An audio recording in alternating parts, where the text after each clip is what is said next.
2000 ஆண்டுகளுக்கு முன்பாக இந்த உலகமே பாவத்தில் மூழ்கிக் கொண்டிருந்த நேரம் அது. தேவனுக்கும் மனுக்குலத்திற்கும் எந்த தொடர்பும் இன்றி இருந்த நேரம், தேவாதி தேவன் தம்முடைய சொந்த குமாரனாகிய இயேசு கிறிஸ்துவை இந்த உலகத்தின் மீட்பராக அனுப்ப சித்தமானார். இஸ்ரவேல் தேசத்தில் நாசரேத் ஊரில் கன்னி மரியாளுக்கும் யோசேப்புக்கும் திருமணம் நிச்சயிக்கப்பட்டது. ஒரு நாள் இரவு மரியாள் நித்திரை செய்து கொண்டிருக்கையில் தேவதூதன் சொப்பனத்தில் தோன்றி, கிருபை பெற்றவளே வாழ்க, கர்த்தர் உன்னுடனே இருக்கிறார், ஸ்திரீகளுக்குள்ளே நீ ஆசீர்வதிக்கப்பட்டவள். மரியாளே பயப்படாதே, நீ தேவனிடத்தில் கிருபை பெற்றாய். இதோ நீ கர்ப்பவதியாகி ஒரு குமாரனை பெறுவாய், அவருக்கு இயேசு என்று பெயரிடுவாயாக. அவர் பெரியவராயிருப்பார், உன்னதமானவரின் குமாரன் எனப்படுவார். கர்த்தராகிய தேவன் அவருடைய பிதாவாகிய தாவீதின் சிங்காசனத்தை அவருக்கு கொடுப்பார். அவர் யாக்கோபின் குடும்பத்தாரை என்றென்றைக்கும் அரசாளுவார், அவருடைய ராஜ்யத்துக்கு முடிவிராது. இது எப்படி ஆகும்? நான் புருஷனை அறியேனே. பரிசுத்த ஆவி உன்மேல் வரும், உன்னதமானவரின் பலன் உன்மேல் நிழலிடும். ஆதலால் உன்னிடத்திலிருந்து பிறக்கும் பரிசுத்தமுள்ளது தேவனுடைய குமாரன் எனப்படும். இதோ நான் ஆண்டவருக்கு அடிமை, உம்முடைய வார்த்தையின்படி எனக்கு ஆக கடவுது. தனக்கு நியமிக்கப்பட்ட மரியாள் கர்ப்பவதியாய் இருப்பதை யோசேப்பு அறிந்தான். ஆனால் யோசேப்பு நீதிமானாய் இருந்து அவளை அவமானப்படுத்த மனதில்லாமல் இரகசியமாய் அவளை தள்ளிவிட யோசனையாய் இருந்தான்.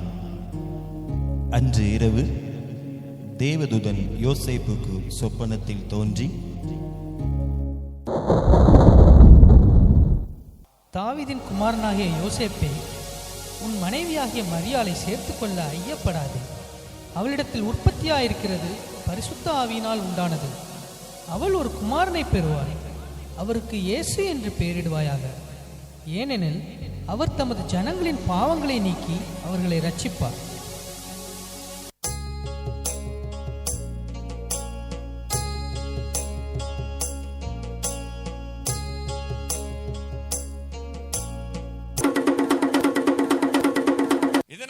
சகல ஜனங்களுக்கும் தெரிவிக்கப்படுவது என்னவென்றால், உலகமெங்கும் குடிமதிப்பு எழுதப்பட வேண்டும் என்று அகஸ்தியராயினால் கட்டளை பிறந்தது. எனவே அவரவர் தங்கள் தங்கள் ஊருக்கு சென்று குடிமதிப்பு எழுதும்படி கேட்டுக்கொள்ளப்படுகிறது. தான் தாவீதின் வம்சத்தானும் குடும்பத்தானுமாய் இருந்தபடியினாலே தனக்கு மனைவியாக நியமிக்கப்பட்டிருந்த கர்ப்பவதியான மரியாளுடனே குடிமதிப்பு எழுதும்படி தாவீதின் ஊருக்கு சென்றார்கள். மரியாளுக்கு பிரசவ காலம் நேரிட்டது. சத்திரத்தில் போய் இடம் தேடினார்கள்.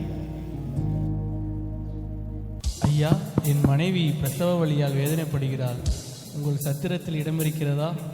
இல்லை ஐயா.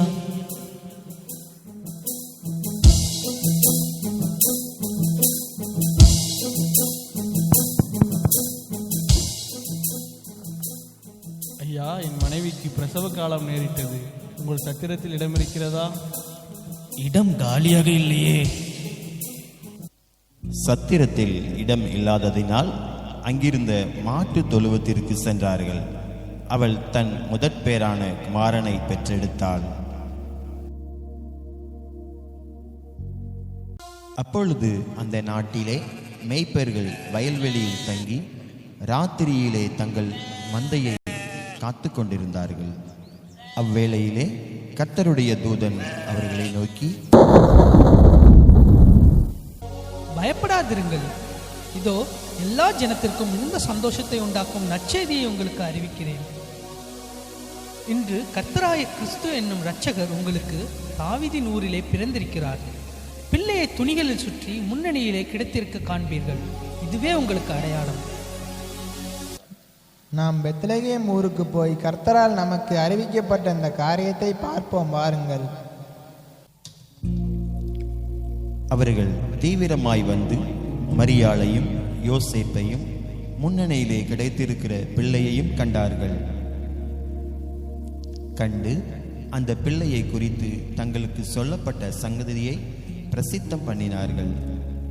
சாஸ்திரிகள் செல்கிறார்கள். அவர்கள் கிழக்கிலே கண்ட நட்சத்திரம் பிள்ளை இருக்கும் இடம் வரைக்கும் அவர்களுக்கு முன் சென்றது. அவர்கள் அந்த வீட்டிற்குள் பிரவேசித்து பிள்ளையையும் அதன் தாயாகிய மரியாளையும் கண்டு சாஷ்டாங்கமாய் விழுந்து அதை பணிந்து கொண்டு தங்கள் பொக்கிஷங்களை திறந்து பொன்னையும் தூபவர்க்கத்தையும் வெள்ளை போலத்தையும் அதற்கு காணிக்கையாக வைத்தார்கள்.